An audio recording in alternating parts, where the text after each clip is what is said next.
This is the best isekai right now. For a while now, isekai has been seen as the most bottom-of-the-barrel genre in all of anime. The same repetitive tropes being reused again and again for the billionth time, and not me devouring every single one of them like I'm addicted to coke, knowing full well it's fucking up my mind, destroying my life, and turning me into a fucking zombie from binge-watching isekai anime and manga all night.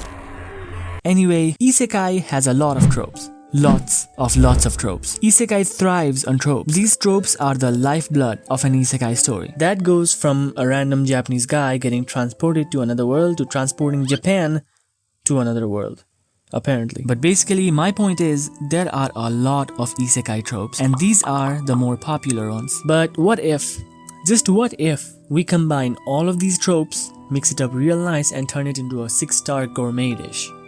That's exactly the author of this manga, Hinomura Takumi, thought. Although most of you will look at its name and the cover and go, this looks like your average trash power fantasy isekai with an OP main character who looks like Kirito. And you'd be right. So let's start checking some lists. Average cover? Check. Kirito clone main character? Check. Main character gets isekai'd? Check. Main character is OP? Check. Long ass name of the manga? Check. I could go on checking the list for the entirety of this video. If this was an isekai trope exam, then it wouldn't be getting an SSS score. It would break the freaking scale. It disguised itself as your average run-of-the-mill isekai dumpster fire. And that was exactly what I was expecting when I first started reading this as well. But it would be an understatement to say that I was completely caught off guard. The author knew exactly what he was doing. I mean, this manga literally starts with our main character, Ed, getting kicked out of the hero's party, which is a very common trope in isekai.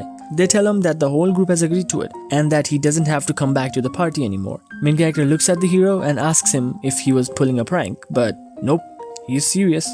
The hero tells him that although he was a talented person in the beginning, he has been hindering the party's advancement by cutting corners and doing whatever the fuck this thing is that he's doing. He tells him that because he was slacking off too much, the other members had become stronger than him, while he remained the same. The hero party's decision seems absolutely fair, and so he got what he deserved. The mood gets tense and the main character looks let down and disappointed.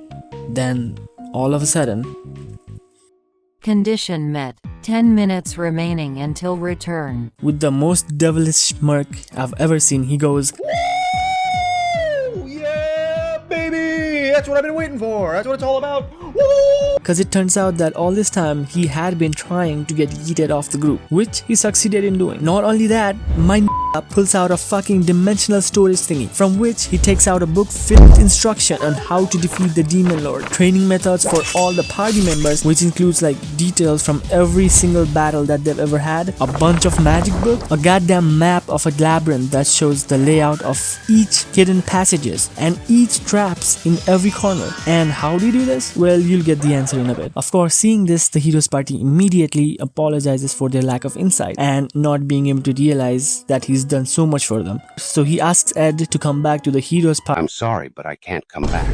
And after saying that, he says good luck and runs out of sight. Bro keeps running all over the city until he finds a good place where no one can see him. He then teleports to a white dimension with nothing but doors that have numbers on it, and a table, 2 chairs, and an orb on top of the table. And this is chapter 1. At this point, most of the people reading this would have realized that this is not your average isekai. It's like the author grabbed every trope, cliche, and ridiculous plot twist and tossed them into a blender. And like I said before, somehow ended up with a 6-star gourmet dish instead of something that looks fresh out of the toilet. It turns out that our main character has one and only one mission on the hero's party, and that is to get kicked out of it 100 fucking times in 100 fucking worlds. So yeah, it's not just your average isekai, it's isekai freaking deluxe. The art is absolutely phenomenal. I mean, look at this panel of when Ed returns to the first world and finds the world in ruins, and hears about the death of the hero's party.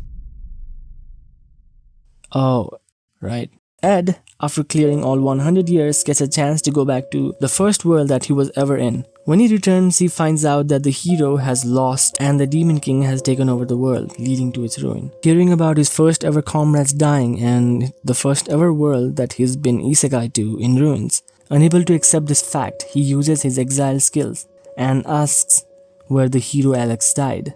It shows him the location of his death. He asks where the second member of the hero's party, Gonzo, died. It shows him the same location. And at last he asks where Tia, the elf, died. And Not applicable. it doesn't answer. He realizes what this could mean. So he asks the location of the third party member, and it shows a tree house in a forest across the continent, meaning that she's still alive. He starts dashing towards the location so incredibly fast, he becomes Jesus and literally starts walking on water, running up this mountain in a flash and through different biomes like in Minecraft, and completely massacres the Demon Lord's army while running, creating this huge ass tornado thingy in the fucking planet, finally reaching the tree house that she was in. And after doing all that, what's the first thing he thinks?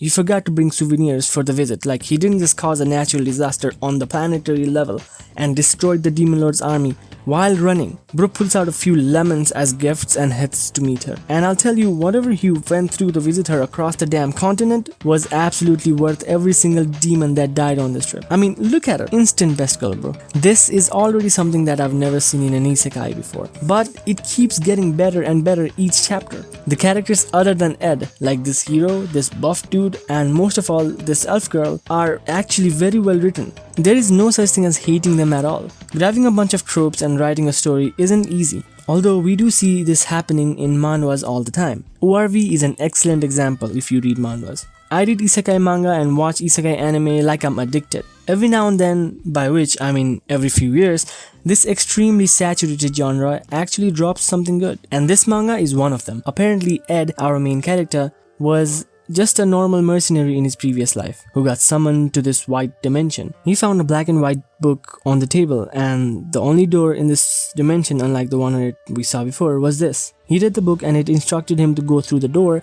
be recognized as a hero's companion, work for him, and then get kicked off. Another important detail is that once he goes through the door, he can never open it back again. It took him 100 years to be exiled from 100 different parties in 100 different worlds like this. Now you might be thinking, wait, doesn't that make him 100 years old? Why doesn't he look like an old man then? And also, how is he still alive? Then the answer to that question is that whenever he returns back from the door, his appearance and age completely resets to how he was when he first came to this white dimension. But basically, this dude is someone who has lived a long life. What I like about this manga is that not only does it keep you interested throughout its average isekai story phase, but also completely flips the whole progress in just a few chapters. By the time you reach chapter 6, I bet most of you will be bawling your eyes out, or at the very least sniffing your nose, cause it gets emotional very quick. With good art, story, characters and mystery, this is a great read. The only problem is, it's got way less chapters. Like, come on, we need more chapters. If you like reading good isekai manga, then this is it. The best one right now in my opinion. But if you are in a mood to read some trash isekai, then watch this video right here.